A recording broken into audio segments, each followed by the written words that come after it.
everybody, it's Amy Graham, the Badass Valkyrie, and today is Monday, July 19th. Had to double check there. And this is the Finding 52 focus for the week. And the focus for this week is taking time to recover, which is what I did last week. And I'm still doing to a certain extent. Also, some of you may notice, hair's a little different. I got it cut. I have an undercut in the back so that all the way around it is cut short. Underneath it's shaved there. And then just the A-line cut over the top. And we are back in my red phase again. So the next time I do it, it'll probably go a little bit darker, but yeah, I'm very, very, very happy with it, and I'm really was pleased with how it turned out.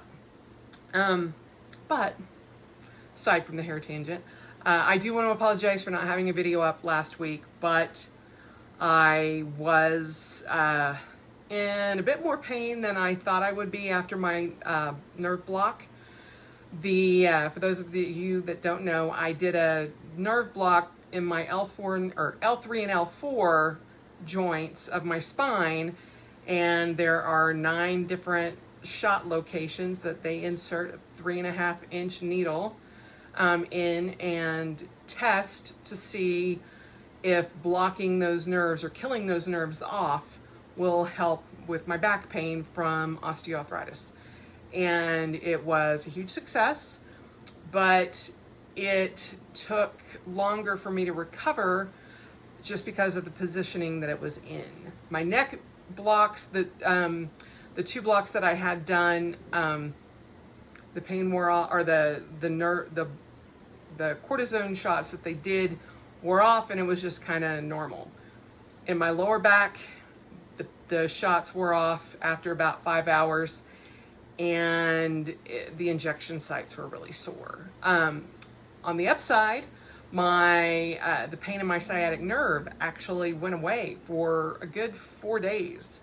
So that was a bonus. So I am hoping that that takes care of my extreme hip pain when they do that ablation. They have to go in and do another block. They have to do it twice just to make sure that it is the right places for them to put the little burning needles that go in and burn the nerves away. But so far it seemed really good. But again, as I said, it took a little bit longer for me to recover from that. And so I just kind of took it easy. The block was done on Monday, and I thought I'll just come home from doing that and be fine and record, and it just did not happen. So taking time to recover is something that I am constantly having to do, learn, evaluate, all of the above. My husband will tell you that I am the worst about rusting. I tend to be, he is sitting on the couch and he just gave me a thumbs up. So yes, I tend to push myself and push myself and push myself until I am to the point of utter exhaustion. And then I get down on myself because I can't push myself even more. So it has been a lesson in patience and allowing myself time to recover. So this past week, I scaled my mileage way back and took it easy the entire time.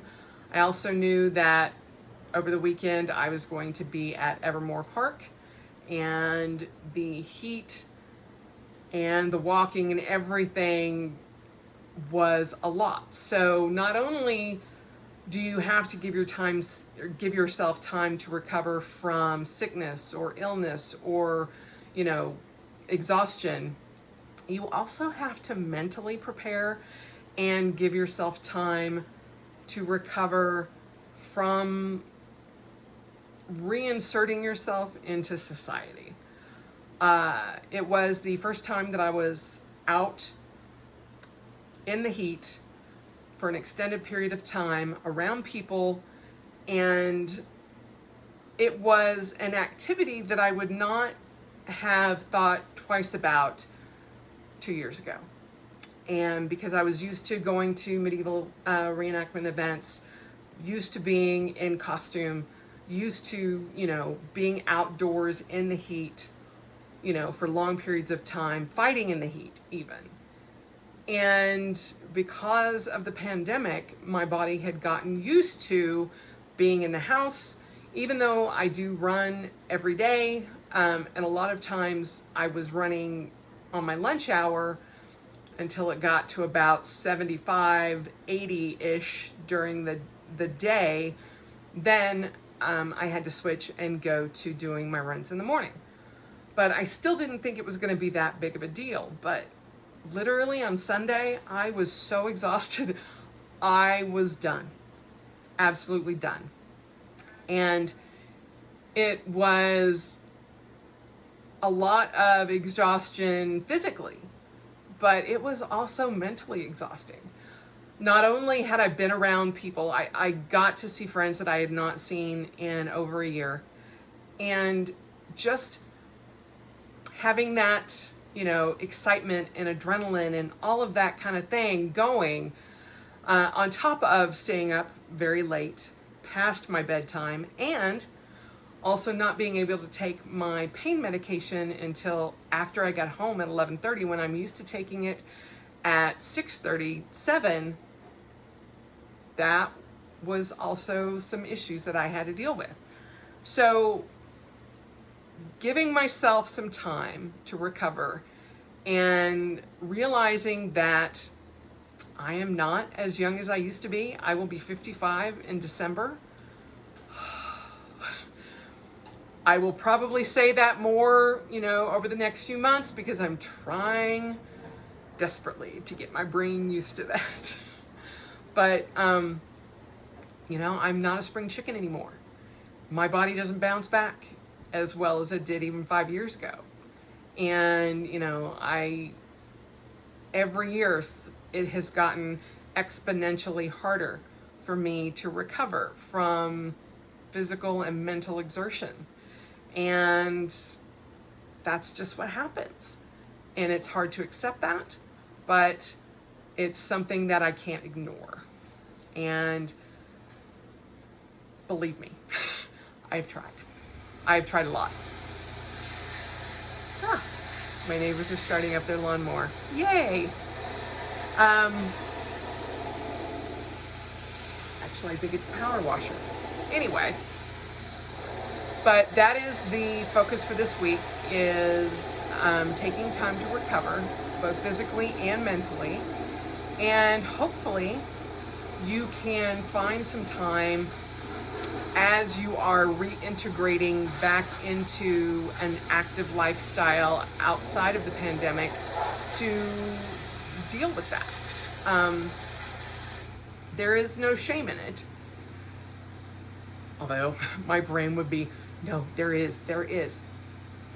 Try not to listen to that part of my brain. And give yourself some grace to get through that. Because it does take time.